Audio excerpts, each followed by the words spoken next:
Hello friends, channel study में आप सभी का स्वागत है। तो जैसा कि आप सब जानते हैं कि बोर्ड एग्ज़ाम्स में बहुत ही कम दिन अब बाकी हैं। सीबीएसई 12th और 10th दोनों एग्ज़ाम्स में बहुत ही कम टाइम बाकी है।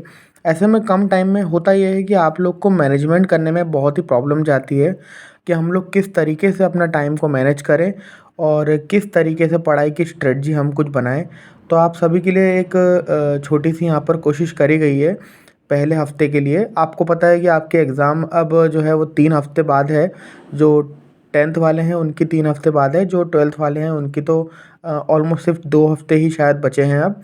तो कैसे पढ़ना है और क्या करना है, किस सब्जेक्ट को कितना टाइम आपको देना है, तो उसके बारे में यहाँ पर आपके लिए कुछ हेल्प है।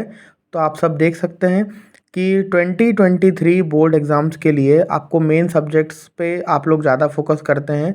लैंग्वेज सब्जेक्ट्स ऐसे होते हैं कि आप लोग उसमें देखा जाए तो पढ़ के लास्ट में भी स्कोर अच्छा कर सकते हैं, लेकिन मैक्सिमम स्टूडेंट्स को मैथ्स, सोशल एंड साइंस में प्रॉब्लम फेस करना पड़ती है, क्योंकि उसमें बहुत सारे कॉन्सेप्ट्स होते हैं। उसकी प्रॉपर स्ट्रेटजी नहीं बन पाती कि कौन से सब्जेक्ट्स को पहले करना चाहिए तैयार। तो यहाँ पर आपके लिए एक छोटी सी हेल्प है कि वीक 1 में, क्योंकि अब 3 वीक बचे हैं, तो पहले हफ्ते में आप क्या कर सकते हैं और क्या नहीं कर सकते हैं। तो आप देख सकते हैं यहाँ पर कि 3 हफ्तों में से पहले हफ्ते की स्ट्रेटजी यहाँ पर आप सभी के लिए हम लेके आए हैं। और इसमें आपको दिखाई दे रहा होगा कि आपके पास अब 20+ डेज समथिंग कुछ बचे हैं एग्ज़ाम के लिए, क्योंकि सभी का पहला पेपर जो है वो इंग्लिश है और 27 फ़ेब को है। पहले हफ्ते की स्ट्रेटजी के हिसाब से आपको साइंस में कोई भी 2 सब्जेक्ट का कॉम्बिनेशन प्रिपेयर करना चाहिए इस वीक में। अब यहाँ पर फिज़िक्स केमिस्ट्री, केमिस्ट्री बायो या फिज़िक्स और बायो आपके सामने आपको दिखाई दे रहा होगा। लेकिन इसका मीनिंग क्या है कि इन सब्जेक्ट को कैसे प्रिपेयर करना है। ये सिर्फ सब्जेक्ट्स के नाम लिख के यहाँ पर कुछ डिटेलिंग नहीं करी गई है, तो हम कैसे समझें। तो उसको आप ऐसे समझिए कि सबसे पहले तो आप इन चैप्टर को क्विक रीडिंग दीजिए।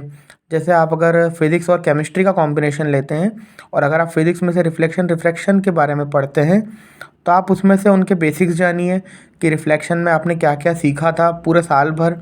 आप रिफ्रैक्शन के बारे में क्या जानते हैं। आपने थोड़ा सा तो कुछ पढ़ा ही होगा, तो ऐसा तो है नहीं कि आपको बिल्कुल ब्लैंक है या आपको कुछ भी नहीं आता हो। केमिस्ट्री में आप रिएक्शंस प्रिपेयर कर सकते हैं अच्छे से। आपको कितनी रिएक्शंस उसमें आती है, किस तरीके से मेटल नॉन मेटल के बारे में आप जानकारी पढ़ चुके हैं। तो आप कोई भी 2 सब्जेक्ट के कॉम्बिनेशन को अच्छे से प्रिपेयर करने की सबसे पहले कोशिश करिए। मैथमेटिक्स में आप चैप्टर 1, 2, 3, 14 एंड 13 ये चैप्टर्स ऐसे हैं कि आपको कुछ हद तक मार्किंग प्रिपेयर करने में आपकी हेल्प करेंगे।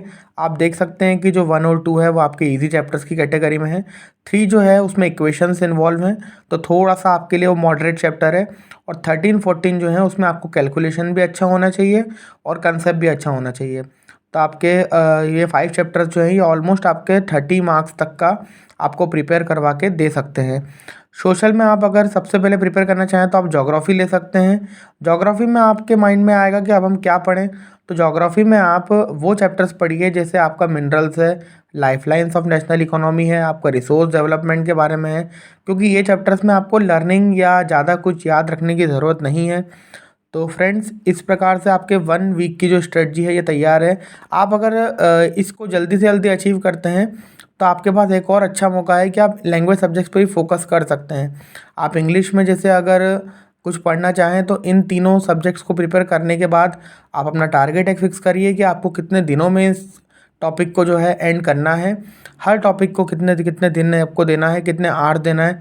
कोई स्टूडेंट्स के लिए 4 आवर्स जो हैं वो कंपलसरी हैं, किसी स्टूडेंट्स के लिए 2 आवर्स भी सफिशिएंट हैं, तो कोई 6 घंटे भी पढ़ता है। ये आपके ऊपर है, आपका तरीका क्या होना चाहिए वो सब प्योरली आपके ऊपर है। नेक्स्ट वीडियो में आपको और इससे रिलेटेड जो है जानकारी दे दी जाएगी।